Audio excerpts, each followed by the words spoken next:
Hello friends नमस्कार जय जगन्नाथ। आज मुझे आसी आपण मानी छतु एपर किसी रेसिपी। तो चलतु स्टार्ट करवा आज रेसिपी आमको प्रथम छतु दरकार। तो चलतु छतुटी भल भाव बाछि नवा। बाछि नेला परे एपटे मु छतुर मसला प्रस्तुत करनेली। गोटे चामच जीरा आउ 2 चामच सोरिष ताधे फाड़े पियाज आउ 8 ରୁ 10 कला रसुण आउ गोटे पिंच अदा दे ताकू एबे पानी दे ताकू भल भाव ग्राइंड करी ताकू साइड करी नेली।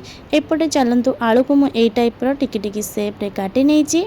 तापरे मु एठी छतु को भल भाव बाछि नेची। देखंतु एई टाइप जदि बड़ छतु होइतिबो आपण माने मझिरु ताकू कट करी नेबे।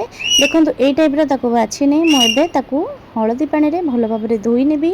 ताकू देखंतु जेते छतु परिष्कार रे धोई नेबे। तापरे एपटे हमर मसलाटी वर्तमान ग्राइंडिंग हे जाईची। एपटे देखंतु मु छतु को भल भाव धोईकी नहीं आसी। एबे चलतु आम प्रेसर रे ताकू सीटी दबा। तो देखंतु ये पूरा 10 मिनिट रे हमर छतु तरकारीटी हेई जिवो पुनी बिना तेल रे। तो एबे मु आलू आउ छतु को देई देली। तापरे एठी मु मसला तक ऐड कली। देखंतु जो ग्राइंडिंग करी हम रखिथिबा सोरिष बटाटी एबे मु एठी ऐड कली।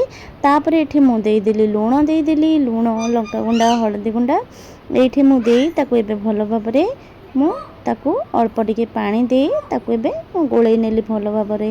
देखंतु एई टाइप रो नेला परे लास्ट आपण माने टिके गरम मसला ऐड करिवे। मु गरम मसला टे ऐड करिया को स्किप कर देइथिली मोर मन नथिला। तो एई टाइप रो गरम मसला टे ऐड करी ताकू भल भाव रे एबे अल्प किछि पानी दे ताकू गोळेई नेबे।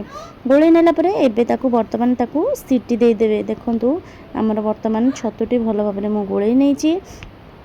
गोळेई नेला परे मु एठी आउ टमाटो गोटे बड़ टमाटी लंबा लंबा सेप रे नेची गोटे आंबुल नेची। तापरे एठी कैप्सिकम अल्प नहीं ताकू एबे ता ऊपर दे देइची। देखंतु चलंतु आमे सीटी दे दवा। आमे वर्तमान हमर 3टी सीटी आसी जाइची। आपण मानू खोली के देखौची वर्तमान पूरा पूरी प्रस्तुत हेई गला हमर एई छतु बेसरटी। एटा बहुत टेस्ट आपण माने निजे भी कले जानि परिबे केमिति लागुची। आशा करूँ भिडियोटी आपण मन भल लगी। जदि मो भिडियोटी भल लगुच तो प्लीज़ लाइक शेयर कमेंट करूँ और सब्सक्राइब करने को जमार भी भूलतुनि। यही टाइप पुणी थे नहीं आसबि नुआ नुआ रेसिपी। से पर्यंत रही नमस्कार जय जगन्नाथ।